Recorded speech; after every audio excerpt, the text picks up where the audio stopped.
The gym was sort of my sanctuary, a place to go where I'm comfortable, and her and I had a lot of memories built up over the years.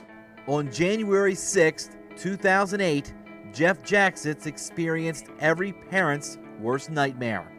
He learned that his daughter Jennifer had died in a car crash. Less than a week later, Jacksitz was back on the sidelines at his familiar post as Northampton's head varsity girls basketball coach. In a time of mourning, being around the team was Jeff's salvation. Go, 5 seconds! Line of time! Shoot! At the gym and at the games, it sort of reminds me of her. You know, they're all daughters of parents, and for me, I have the chance to teach them like I taught my daughter. It's just a privilege to do that. Over 2 years after her death, the Concrete Kids have helped keep the memory of Jen alive by chanting JJ23 before every game that they play. This is the ultimate tribute to the Jacksitz family, and it's helped create an incredible bond within the team.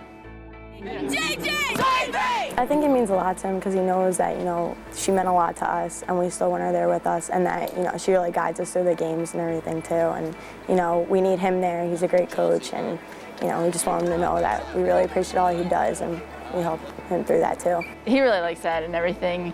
He appreciates it a lot. And so do, their family. They're always in the stands, and after the game, they're always like, thank you. And we just felt really good about it. It sort of sends chills through yourself, and you think, and you get a sense of pride, that my daughter had made an impact on that many people, that they would try to keep her in their thoughts and remembering her.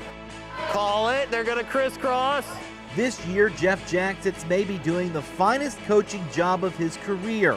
Despite not being favored by anyone heading into the season, Northampton has beaten Allentown Central Catholic for the first time since the 1990s, and the Concrete Kids have a good shot at winning gold in both the upcoming LVC and district playoffs.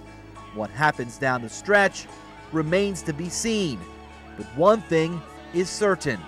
Coach Jacksitz will keep his daughter Jen close to his heart the entire way. I carry Jennifer with me. I actually keep a picture of my father, my mother, and my daughter in my pocket at every game, just to keep her close. So, yeah, I think she's here every game. In Northampton, Mark McKeon, 13 Sports. JJ!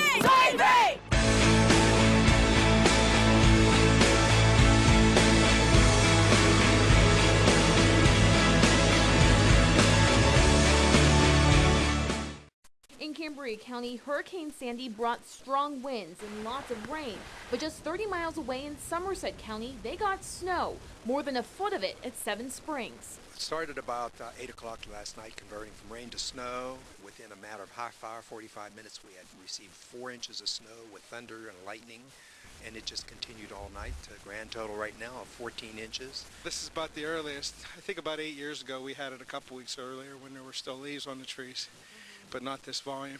This may look like a skier's paradise, but officials here at Seven Springs say this snow is just too wet, it's too dense. And believe it or not, they say it's just not enough yet to open the slopes. Well, if we were hoping to ski, we would have to have at least another foot of snow, be able to get the groomers out, compact everything, but that's all contingent. There's a lot of things out there that need to be buttoned up and taped down and ready to go for the season. Remnants of fall and last week's good weather now covered in snow. Resort officials would rather it stay. Snow makes us feel like home, and it's back at us, and hopefully this is a sign of a great winter season. Seeing is believing, but that's difficult to swallow when destruction overwhelms your dreams. When I drove around and I saw the town, that's the first thing I thought about was, are we going to have a season? The boys from Charlotte and Port Charlotte have found a way to play. Now they're getting ready for the game of their young lives.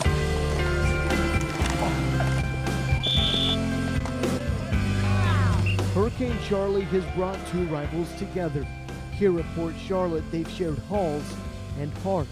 We're rivals, but we're also neighbors, so we try to treat them as like they would treat us if we had the same problem. We're all here together and we're working hard, and it's nothing else I really want right now besides this. When the Tarpons run onto the field this Friday night, they'll play with the true home field advantage. For only the second time this season, they'll play right here at Tarpon Stadium. But they've already played this game many times inside their heads. It allows us to get through the hurricane. It gives us something to focus on and not just worry about trying to make it to school or, just trying to rebuild our homes or anything like that. I hope it's a fun game on both sides, and because the community deserves it.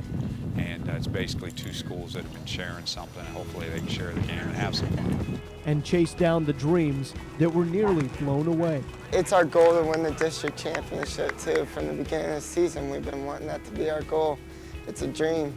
After everything, to have it boil down finally to what we have a chance to go out and do Friday night, makes it special. A contest of strength, a celebration of persistence. Oh, it's going to be a season to remember. Years from now, we'll just be able to look back on it and just be happy that we made it through something that's so serious. The rivalry has never meant more than it does now. In Charlotte County, I'm Lowell Galindo, ABC 7 Sports.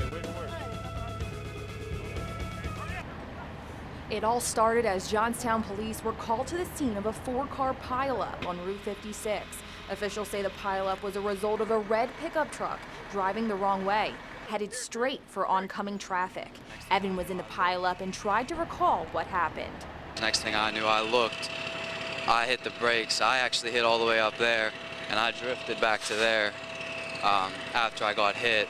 The cars that were traveling at speed in the eastbound lane had nowhere else to go. To avoid a collision, they had to stop, which happened a chain reaction type collisions where we had several cars damaged in the eastbound lane. Evan said when police responded to help the accident, they suddenly heard another huge crash. This on the other side of the highway involving 2 police cars. The Stony Creek Township police officer stopped to assist the Johnstown police, and that's when the Dell police car collided into the back of the Stony Creek Township police car. The 2 police cars that you see here smashed and totaled. Officials tell me that no one was in the white cop car when it was hit.